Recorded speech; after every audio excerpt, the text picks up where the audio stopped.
जय माता रानी दोस्तों, मैं हूँ तारा और हमारे YouTube चैनल तारा सिस्टर की टिप्स में आपका स्वागत है। तो कैसे हैं आप, ये बताने के लिए कमेंट बॉक्स में जय माता दी जरूर लिखिए। तो चलिए फ्रेंड, आज के इस वीडियो में हम जानेंगे कि जीवित पुत्री का व्रत 2022 कब है। तो दोस्तों, इस वीडियो में अंत तक बने रहिए। इस वीडियो से आपको संपूर्ण लाभ मिलेगा। इस वीडियो के माध्यम से जीवित पुत्रिका व्रत की संपूर्ण जानकारी हम देने की कोशिश करेंगे। तो वीडियो अगर आपको अच्छी लगेगी तो वीडियो को एक लाइक और चैनल को सब्सक्राइब जरूर कर लीजिएगा और बेल आइकन को दबाकर उसको ऑल पर जरूर कर लीजिएगा, ताकि मेरे नेक्स्ट वीडियो का नोटिफिकेशन आपके पास तुरंत पहुंच सके। तो चलिए फ्रेंड, आगे बढ़ते हैं। तो देखिए फ्रेंड, अश्विन माह की कृष्ण पक्ष को जितिया या जीवित पुत्रिका व्रत मनाया जाता है। माताएं अपने संतान की लंबी आयु के लिए ये व्रत रखती हैं। इस व्रत में माँ अपने बच्चों के परम कल्याण के खातिर 24 घंटे या उससे अधिक समय तक ये व्रत रखती हैं।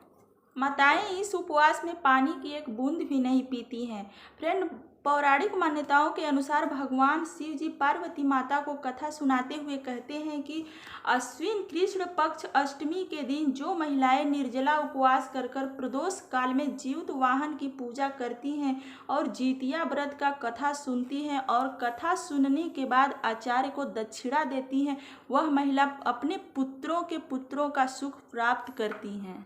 और दोस्तों, ये भी बता देते हैं कि ये व्रत जो भी माताएं करती हैं उनके संतानों की लंबी उम्र होती है। और दोस्तों, आपको ये भी बता देते हैं कि यह व्रत सभी व्रतों में से कठिन माना गया है।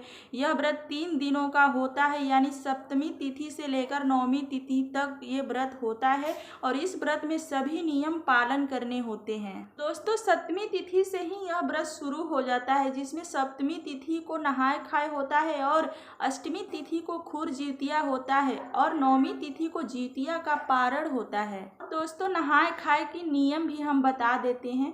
माताएं सप्तमी तिथि को सुबह नहाने के बाद एक बार भोजन करती हैं, फिर पूरे दिन उपवास रहा जाता है और भोजन में मड़ुआ की रोटी, नोनी की साग, तरुई की सब्जी, सकपुतिया आदि खाने की पौराणिक परंपरा है। और दोस्तों, दूसरे दिन यानी अष्टमी के दिन निर्जला उपवास रखकर संध्या के समय नहा धोकर स्वच्छ कपड़ा पहनकर जीवित वाहन देवता की पूजा की जाती है। फिर अगले दिन यानी 9वीं तिथि को सूर्योदय के बाद पारण किया जाता है। पारण के समय खीर बनाकर चील को नेनुआ के पत्ते पर भोग लगाया जाता है और 9वीं तिथि को ही जितिया व्रत संपन्न किया जाता है और व्रत खोला भी जाता है।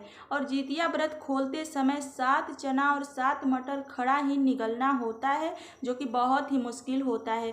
फिर मड़ुआ की रोटी, नोनी का साग, सतपुतिया भात इत्यादि खाकर व्रत को संपन्न किया जाता है। तो दोस्तों, इस व्रत के नियम बहुत ही कठिन है और इस व्रत का नियम पालन करना बहुत ही जरूरी है। तो आइए दोस्तों, अब बात कर लेते हैं जितिया व्रत की पूजा विधि। देखिए दोस्तों, अश्विन माह की कृष्ण पक्ष को माताएं प्रदोष काल में कुश से निर्मित जीवित वाहन की प्रतिमा बनाती हैं। फिर उस पर रोली, अक्षत, जितिया सूत्र, फल फूल, नारियल, धूप दीप जलाकर विधिवत पूजा पाठ किया जाता है। गाय के गोबर और मिट्टी से चील और सियारिन की प्रतिमा बनाई जाती है और सिंदूर का टीका भी लगाया जाता है और लाल धागे से बना माला भी पहनाया जाता है, जिसमें सोने, चांदी, पीतल इत्यादि की लॉकेट भी लगाया जाता है। लॉकेट पर जीवित वाहन देवता की प्रतिमा भी बनी होती है और उसे पूजा स्थान पर रखकर पूजा की जाती है और पूजा के बाद बेटे के गले में पहनाया जाता है, फिर खुद पहना जाता है। और इस जितिया के माले को माताएं साल भर अपने गले में पहने रखती हैं। और फ्रेंड, ये माला पहनने के पीछे एक पौराणिक मान्यता भी है कि माताएं अगर ये माला पहनती हैं तो जीवित वाहन देवता उनके संतानों की रक्षा करते हैं। और दोस्तों, आप बात कर लेते हैं पारण विधि की। देखिए दोस्तों, पारण करते समय इतना ध्यान देना है कि सूर्योदय के बाद सूर्य देव को जल चढ़ाकर ही पारण करना चाहिए और दोपहर से पहले पारण कर लेने चाहिए। और दोस्तों, 9वीं तिथि को ही सूर्योदय के बाद पारण कर व्रत को खोला जाता है। और दोस्तों, व्रत खोलते समय इतना भी ध्यान देना है कि बिना पानी पिए, बिना ही कुछ खाए आपको 7 चने और 7 मटर का दाना ऐसे ही खड़े आपको निगलना होता है।